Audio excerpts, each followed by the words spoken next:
Avant de commencer le podcast, n'oubliez pas de cliquer sur le bouton j'aime parce que la manière que l'algorithme YouTube fonctionne est que si toi tu ne cliques pas sur j'aime, ben YouTube est moins susceptible de montrer notre podcast aux autres. Donc, nous l'apprécierons beaucoup si tu cliques sur j'aime. Et si tu as kiffé le podcast, ben n'oublie pas de t'abonner. So let's start the podcast. Bonjour tout le monde. Aujourd'hui, j'ai l'honneur d'avoir Shai sur le podcast. Shai, c'est un combattant dans le jiu-jitsu brésilien. Il a une ceinture violette. Il est champion de la Flandre. Il a déjà, ben, si je ne me trompe pas, il a été deux fois troisième place sur European Championship et sur le championnat mondial. Mais avant de commencer de parler de toi et de ton sport, j'aimerais bien savoir qui es-tu en dehors du sport? Donc moi, en dehors du sport, je suis un étudiant à Mhm. l'Université catholique de Louvain, la première année. Et donc voilà, on essaye de faire la petite vie quotidienne à côté. On a l'école et on se prépare pour les études. Ok. Et tu fais quoi comme étude? Je fais sciences économiques et gestion. Ah, ok, ok. C'est pas Ouais, ouais. n'importe quoi alors. Bah, c'est de l'économie, quoi. Il faut aimer. Ok, ok. Ouais, je vais pas te mentir, je savais pas. Si j'aurais su, j'aurais préparé tous des questions par rapport à l'économie parce que moi j'aime grave tout ce qui est économie et finance. Mais ce sera pour une autre fois alors. Pour une Anyways, autre fois. euh, donc, point de vue de sport maintenant. Comment Ouais. est-ce que tout a commencé?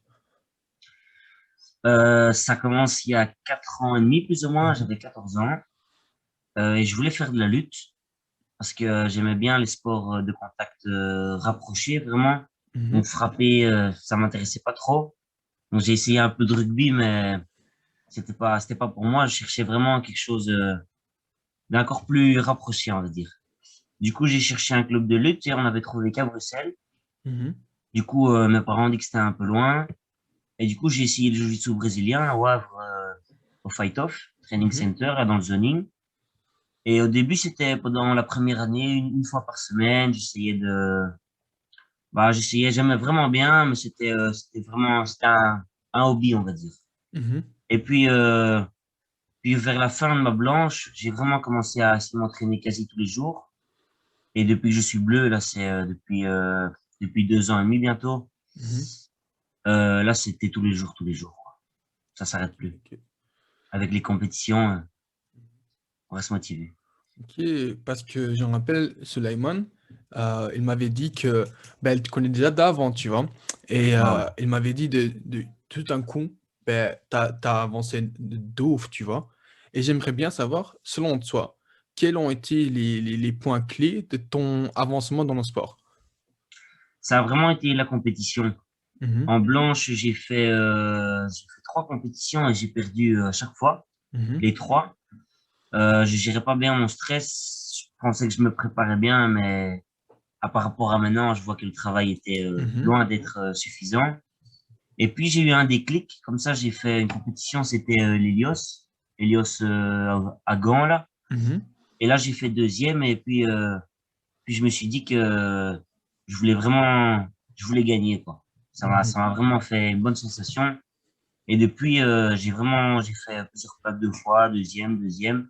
Et puis depuis que je suis passé bleu, mhm, toutes les petites compétitions locales, ça, j'ai toujours tout gagné. Et puis évidemment, j'ai essayé de rêver un peu plus grand. Donc mhm, du coup, j'ai essayé de faire les plus grosses compétitions, l'IBJJF, les AJP, les mhm, Abu Dhabi Grand Slam, l'équipe nationale aussi. Et où mhm, là, le travail, il devait être bien plus grand, on va dire, pour pouvoir atteindre ne serait-ce que le podium. Et voilà. mhm. Ok, Donc, c'est ok. vraiment le fait de s'entraîner beaucoup Mhm, et avoir des bons partenaires aussi. Donc, je me suis entraîné pas mal avec les du Château, mhm, Henri et Antoine. Et puis même, j'avais Sébastien, un bon partenaire aussi. On mhm. avait vraiment, on n'était pas beaucoup, on n'a jamais été beaucoup, mais on a concentré le travail, on a essayé de faire un maximum. Et voilà, maintenant, on a chacun pris nos chemins, on va dire, et on fait du mieux qu'on peut. Mhm. Ouais, ok, très bien. Et sur maintenant, le fait que là, t'as une ceinture violette et tout, est-ce que tu pourrais dire que le JGB, c'est vraiment ta passion à toi?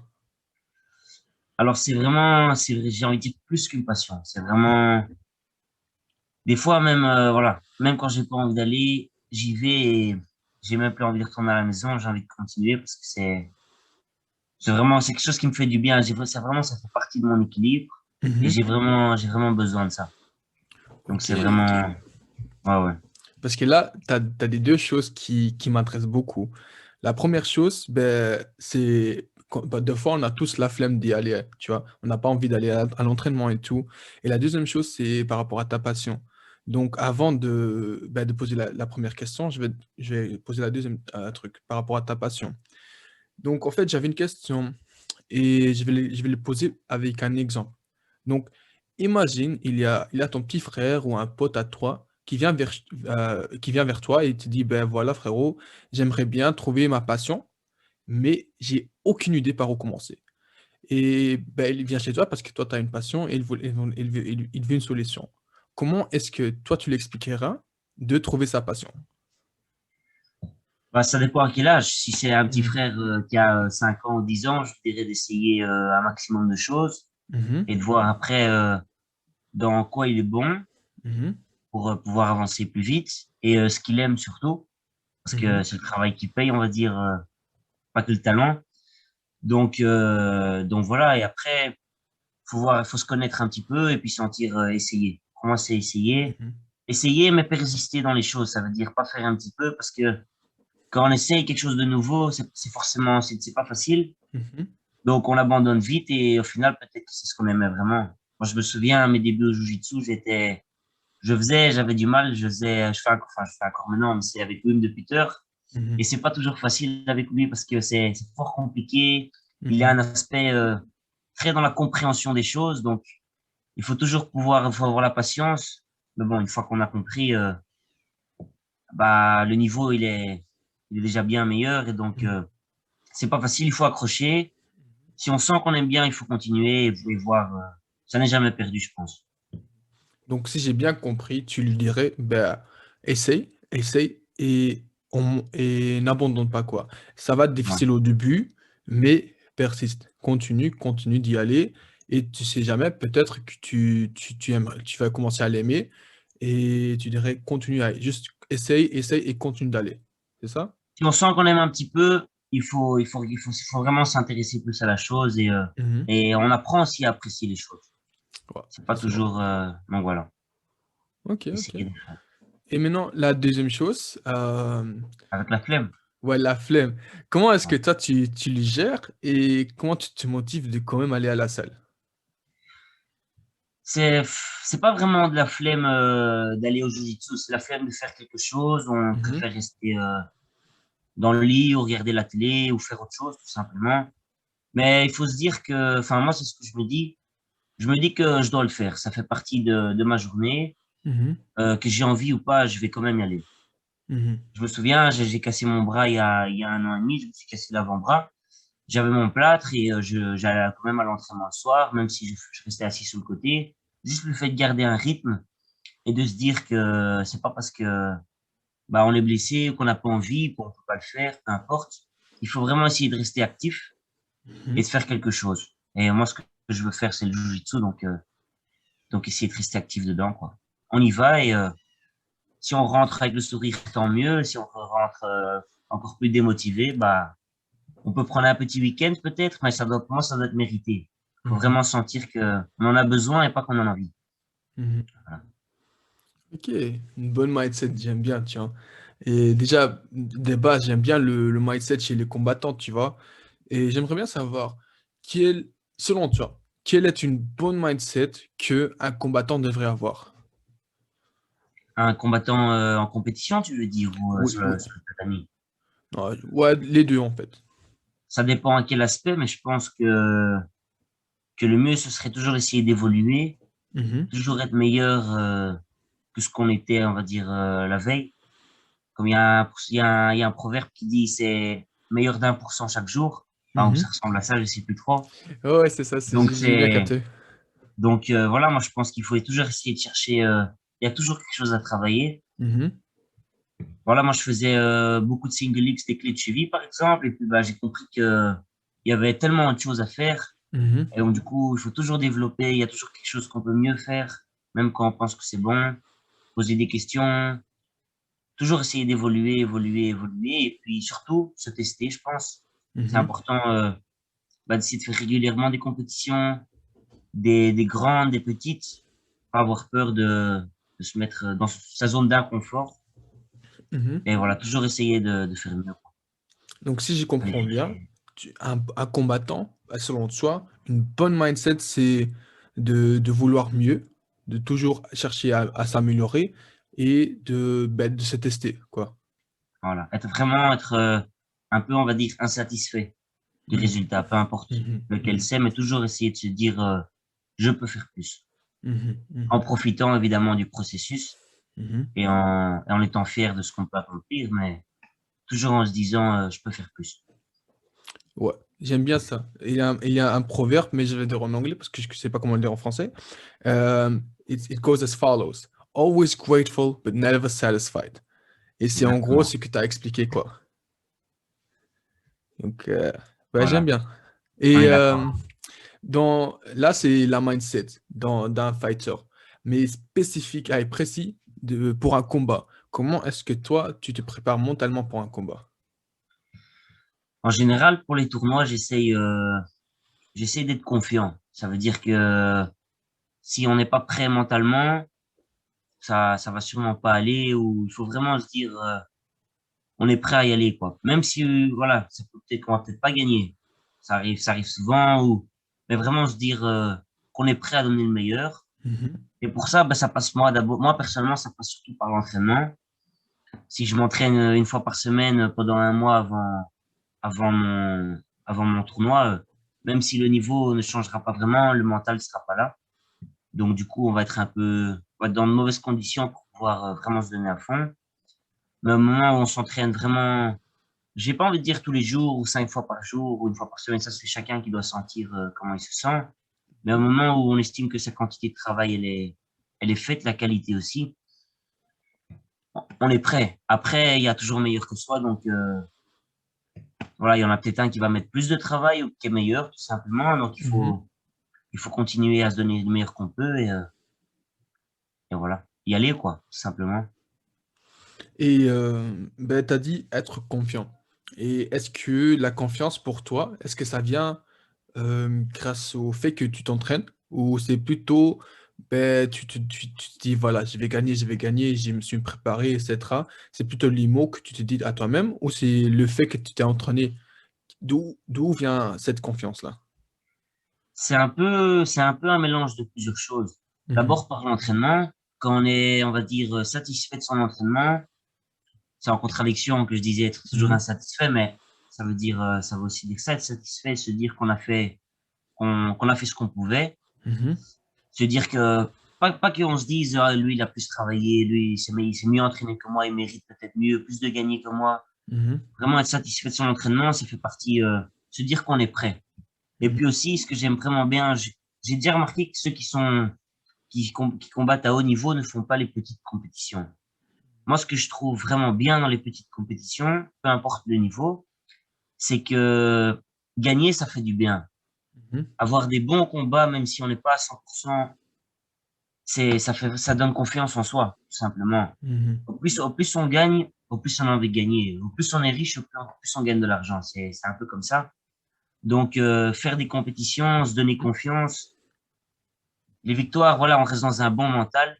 On reste pas sur des défaites ou des trucs comme ça. Donc, pour moi, c'est un ensemble de choses. Des petites compétitions pour se préparer, même si le niveau sera pas le même. Mais ça, mentalement, ça aide vraiment. Moi, en tout cas, ça m'aide. C'est bien pour ça que j'essaie d'en faire un maximum, peu importe le niveau. C'est que, c'est que ça sera toujours bénéfique. Ça, je vais le noter maintenant parce que c'était trop important de savoir en fait. Parce que, ben ouais, c'est vrai. Le plus que tu te prépares, il y a aussi un proverbe qui dit, ben, le succès, c'est pas quelque chose qui t'arrive, c'est une habitude. Voilà. Exactement. Et comme tu disais, les riches, ils sont riches, ben, les gagnants continuent à gagner. Donc, franchement, prêche, mon gars. C'est clair. Mais là, en termes de compétition, tu vois, parce que tu as parlé des petites compétitions, tu as parlé des grandes compétitions, mais pour toi, quels sont tes objectifs en termes de combat? Mais là, pour l'instant, c'est un petit peu pile ou face. Donc, ça veut Oui, dire oui, que bien après le Covid, bien sûr. Ouais. après le Covid, il y aura sûrement les Europes en Mhm, janvier. Donc ça, je pense que tout le monde connaît. C'est une compétition assez prestigieuse que tout le monde essaie un jour de conquérir, on va dire. Mhm. Et voilà, puis après, il y aura les AJP, les IBJJF qui proposent des beaux combats, donc des beaux tournois. Donc on va essayer d'en faire un maximum et de se préparer pour les plus grands. Mhm. C'est vraiment... Ben, je te souhaite le meilleur et je te souhaite le Merci succès. beaucoup. Merci. De rien, de rien. Et là, c'est une question qui n'a pas spécialement à voir avec ton trajet du sport, mais plutôt avec ton trajet que tu as déjà fait. Donc, j'aimerais bien savoir, de la ceinture blanche à la ceinture violette, qu'est-ce que chacune devrait avoir comme objectif principal pour s'améliorer, quoi, pour aller de blanche à bleu, bleu, violette.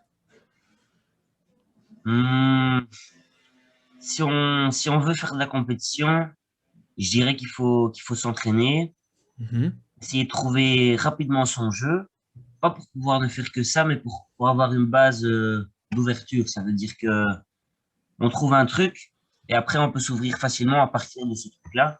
Parce que faire un peu de tout, j'ai déjà remarqué, ça fonctionne pas beaucoup. On mhm, connaît plein de choses, mais on n'arrive pas à faire des liens. Donc vraiment essayer de trouver rapidement son game, on va dire. Se tester, si on veut faire de la compétition, il ne faut pas attendre de se dire je serai prêt ou que dans 6 mois, non, il faut y aller. Il y en a une, on y va.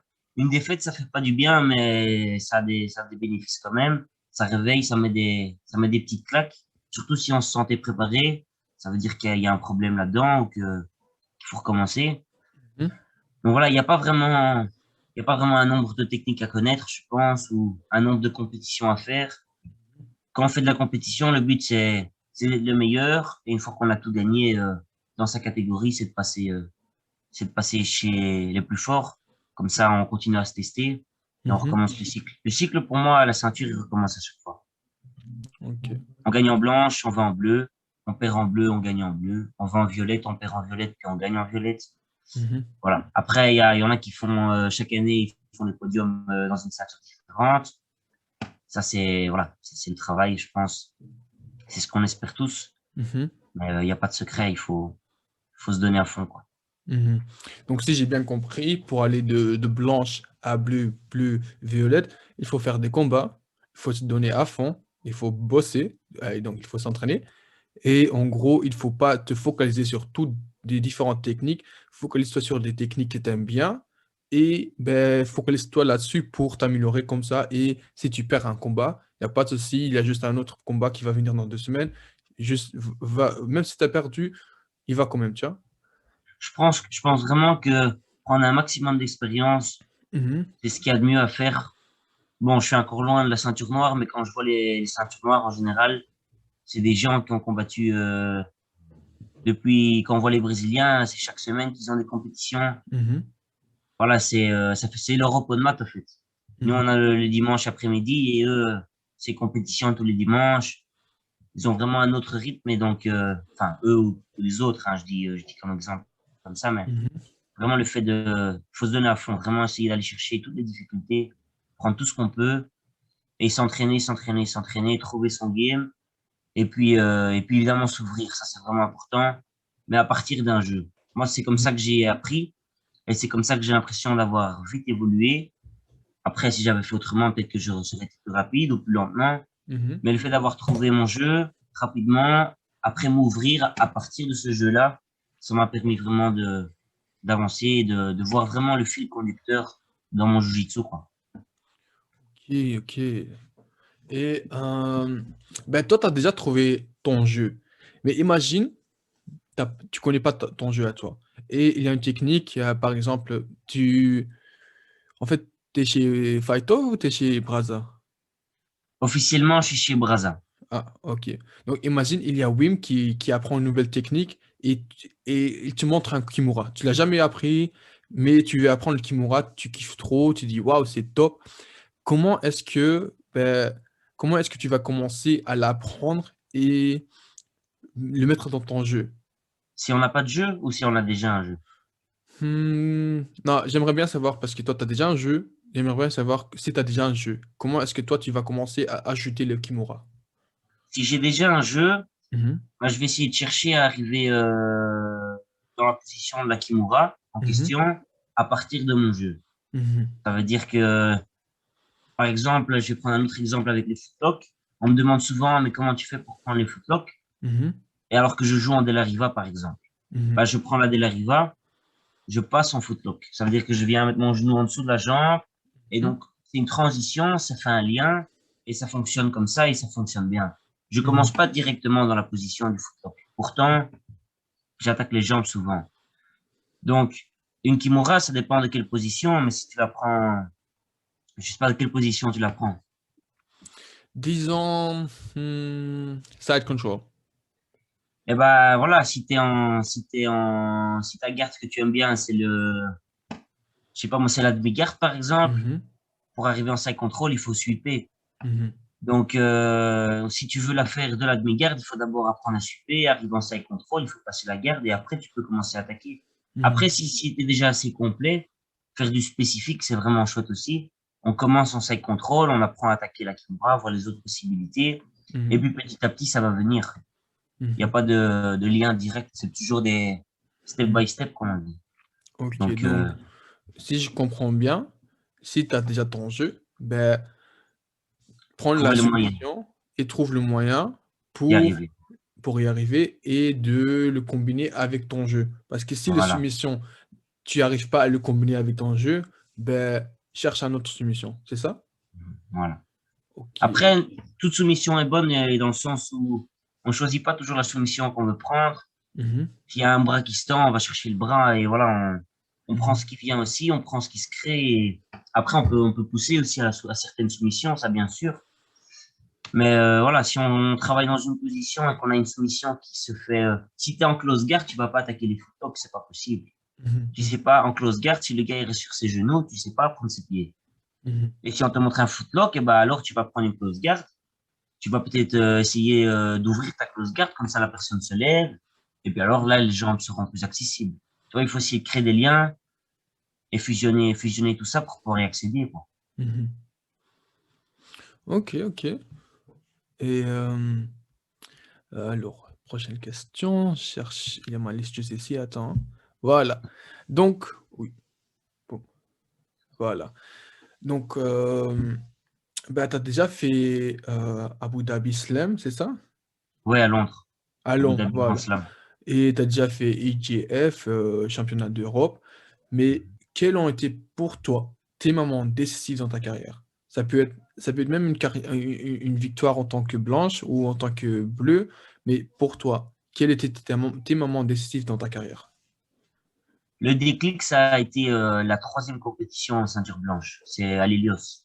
Ouais. Donc c'était combat avec tout. C'était clé de genou, tout hold. J'avais jamais vu ce que c'était. Je savais pas comment défendre. 5 minutes avant le combat, Antoine Duchâteau qui me coachait, il m'explique vite, voilà, et c'est comme ça, tu dois défendre ça comme ça. Et je dis, ah ouais, j'ai vu une vidéo de David Ramos, j'avais vu un highlight, il faisait que ça. Et je dis, Ouais. ouais, ouais, t'inquiète, je connais. Bon, mon pied a craqué quelques fois, et j'étais un peu, voilà. Mais bon, ça, c'était vraiment le déclic. C'est d'avoir, j'ai envie de dire, goûté à ma première victoire. Mhm. Une fois qu'on goûte à ce qu'on aime bien, on a toujours envie d'en reprendre. C'est un peu comme une drogue, on va dire. Et ça a été un des déclics. Un autre déclic, c'était en équipe nationale, c'était ma première compétition pour les sélections d'équipe nationale, c'était la German Open. Mhm. Donc là, c'était Newaza, donc en fait, c'est toutes les ceintures mélangées en U18. Mhm. Et j'étais encore ceinture blanche à ce moment-là, c'est là où j'ai reçu ma ceinture bleue. Et là, vraiment, là, j'avais déjà trouvé les single legs, j'attaquais bien les jambes, donc ça fonctionnait à ce niveau-là. Mhm. Et donc là, ça m'a vraiment gagné une compétition qui, à mes yeux, était déjà grande. Maintenant, ça l'est un peu moins quand on voit ce qu'il y a d'autre à faire. Mais je veux dire, pour moi, à ce moment-là, c'était l'équipe nationale, c'était déjà quelque chose de beau. Et en plus, si on me donnait la chance, alors que j'étais que blanche, ça faisait 1 an et demi, 2 ans que je faisais du jiu-jitsu, on m'offrait la possibilité d'aller tenter ma chance là-bas. Ça m'a vraiment permis de grandir, on va dire, mentalement aussi. Ok. Voilà. Donc en fait, si j'ai bien compris, le fait que tu as gagné une petite victoire, Mm. ben, t'en voulais plus. Et en Voilà, plus, et en plus, et en plus. Et voilà, là, tu es exactement. là, ceinture violette, après le Covid, championne d'Europe, etc. Et j'espère pour toi de toute façon, hein. Et On va ok, essayer. là, j'ai encore deux questions. Ouais, Mais vu que moi, j'aime trop l'économie et tout ce qui passe après ces deux questions-là, j'aimerais trop parler de l'économie avec toi. Ça te ok, dérange? ça va. Je suis qu'en première année, hein, donc Non, il n'y a je pas de souci, découvre. il n'y a pas de souci. Ça va. Ok, donc c'est juste une petite question. J'aimerais bien savoir, est-ce qu'il y a moyen qu'un jour on te voit dans le cash, genre un combat d'MMA? Franchement, j'ai déjà pensé. Il y avait une petite compétition de la BMMAF Mhm, avec Ludo Boulevin qui organisait une petite compétition à Wavre. Et je m'étais dit en tête que j'allais la faire. Et puis finalement, elle s'est fait pendant les examens et elle a été annulée. Donc voilà, j'ai un peu, disons que j'ai pas perdu mon courage, mais j'hésitais un peu et j'ai pas tenté. Après, peut-être que dans le futur, pour le plaisir, parce que en faire une carrière professionnelle, ça, je pense pas. mhm, Ça, j'en suis quand même quasi sûr. Mais pour le plaisir et histoire d'être, enfin, faire du combat en amateur, pourquoi pas. Essayer mhm, d'un peu appliquer le jujitsu aussi, essayer d'utiliser le jujitsu pas seulement que dans un sport, mais aussi mhm, dans, on va dire, dans une forme plus réelle, on va dire. Bon, le mhm, MMA mhm, reste un sport, mais c'est un petit peu plus, c'est différent. On va pas commencer à faire du berimbolo, enfin, peut-être, mhm. mais je veux dire, pourquoi pas? Ouais. Pourquoi pas? Donc Franchement, plus dans je les dis pas MMA. non, Mhm, mhm. je dis pas non, mais pourquoi pas un jour? Ok, ok. Et comme tu disais, c'est un peu différent parce que dans les MMA, ben, tu reçois des coups. C'est pas comme dans le jiu-jitsu. Parfois, tu es dans une position en jiu-jitsu, il n'y a pas de souci. Mais si tu fais ça en MMA, ben, tu vas ramasser des coups, tu vois. Donc, Ouais. ouais, j'ai hâte de te voir dans le cash. Et dernière question, et après on parle économie et finance et tout ça. Ah, Selon toi, alors, je recommence. Quel conseil donnerais-tu à quelqu'un qui veut réussir? Waouh, je recommence. Quel conseil donnerais-tu à quelqu'un qui aimerait réussir dans le jiu-jitsu? le même conseil que je me donne à moi-même, c'est de rêver grand et Mhm, de se donner surtout les moyens. mhm, Vraiment les moyens de le faire parce que il y en a beaucoup qui ont envie de faire, c'est pas grave, hein, il faut pas leur en vouloir, mais qui disent qu'ils ont envie de faire quelque chose, qu'ils aimeraient bien, mais au moment où tu te donnes pas les moyens, c'est que pour moi, t'en as pas vraiment besoin ou vraiment, il faut pas forcément y arriver parce que si, voilà, je veux dire, les limites sont là mais il faut essayer d'y croire et au moins tenter sa chance jusqu'à épuisement, j'ai envie de dire. Vraiment essayer de se donner les moyens, se préparer correctement et, euh, et vivre ses rêves, quoi. mhm, mhm. Et ce conseil-là, est-ce que tu pourrais donner le même conseil à quelqu'un qui aimerait réussir dans un autre domaine? Bien sûr, dans la vie, c'est Ouais. la même chose. Mhm, On fait pas, pour être bon dans un domaine, il faut se donner à fond. mhm, C'est pas pour mhm, rien que les meilleurs ne sont bons que dans une chose en général. mhm, On n'est pas bon dans tous les sports, on n'est pas bon dans tous les métiers, pas dans toutes les études. On choisit son domaine et voilà, s'il faut faire, je sais pas moi, 10, 15 heures par jour pour faire ça, faut se donner. Il faut pas faire un petit peu de mhm, ça, un petit peu de ça parce que une vie, c'est pas très long. Donc, si on fait un petit peu de l'un, un petit peu de l'autre, on sera jamais le meilleur dans son domaine. mhm, Même en se donnant à fond dans un domaine, on n'est pas le meilleur. Donc, raison de plus pour vraiment se concentrer sur une seule chose. Que ce soit le sport, l'argent ou autre chose, mhm, mais vraiment choisir son truc le plus tôt possible mhm. et se donner, quoi. Vraiment se donner à fond pour ça. Ok, ça c'était pas n'importe quoi comme conseil, hein. Donc, franchement, merci pour le conseil.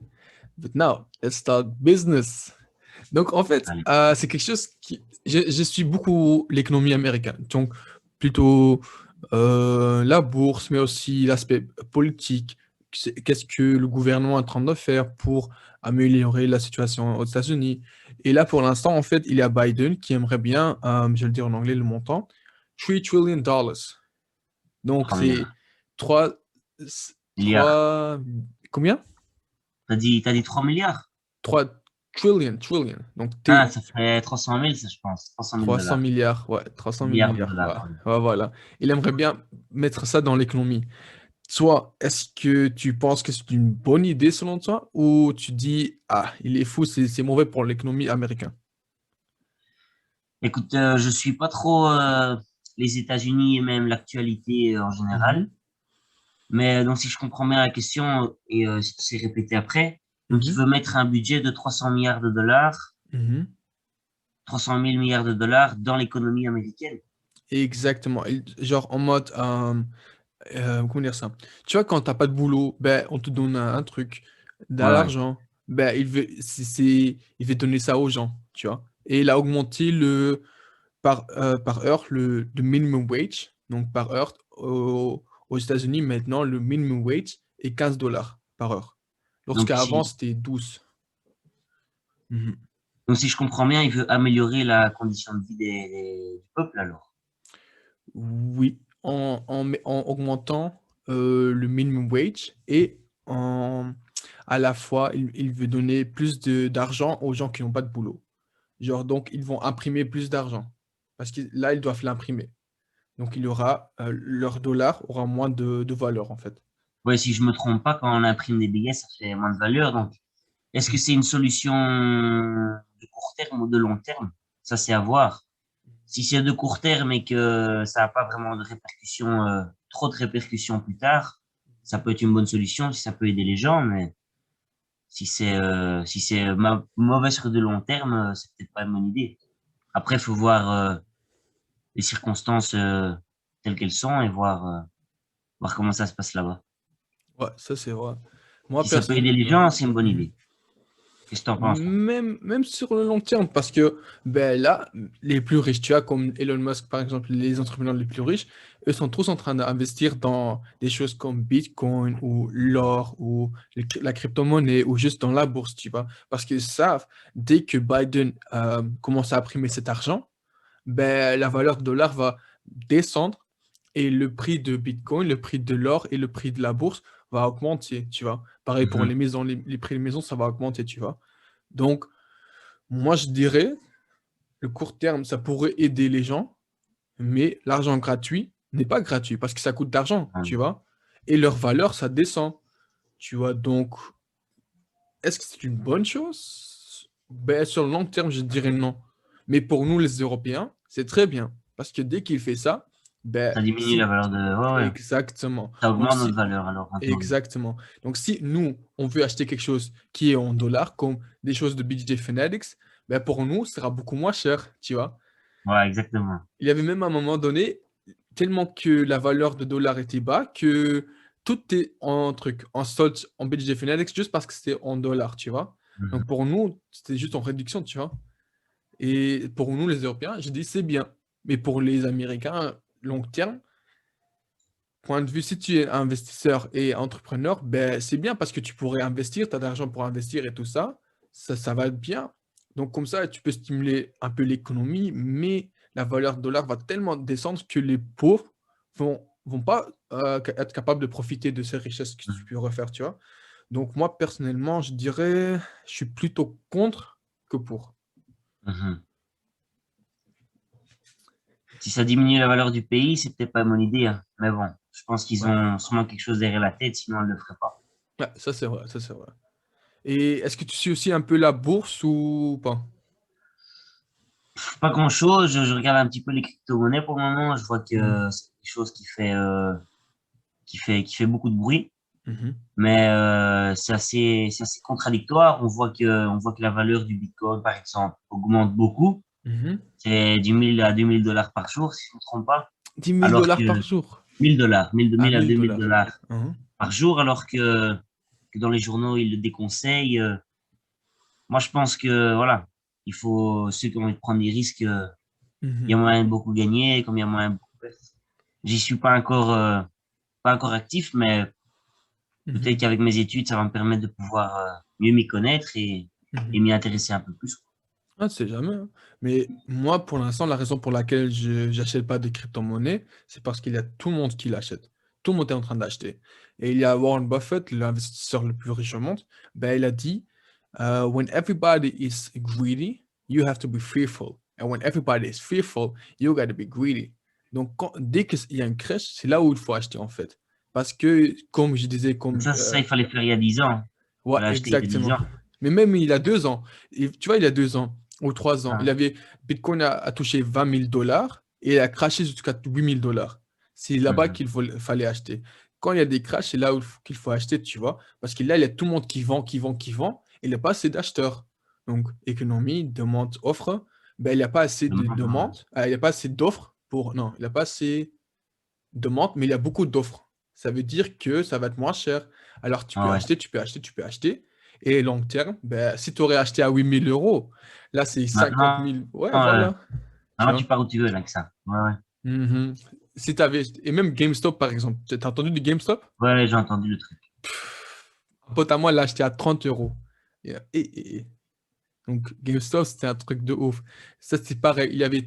Ils ont trop vendu que, après un moment donné, il y avait plus personne pour ben, acheter, quoi. Parce que quand tu vends, sans avoir le parti, non, parti Mhm. share of a company, c'est la partie? Une partie d'une entreprise. Une action. Une action, voilà. Ben, il n'y avait pas assez. Donc, ça a explosé le prix. Et boum, Mhm. Wall Street a perdu du fric et Reddit a gagné du fric. Ouais, ouais, faut sauter sur les occasions, Mhm, mais il faut ça, s'y c'est vrai. connaître. C'est mieux de s'y connaître un peu. Donc, Mhm. je pense que il y a beaucoup d'occasions, mais on prend le risque ou pas. Il Ça, c'est faut, vrai, ça, c'est vrai. Il faut bien apprendre les choses et bien exactement. regarder, observer et tout ça. Ouais.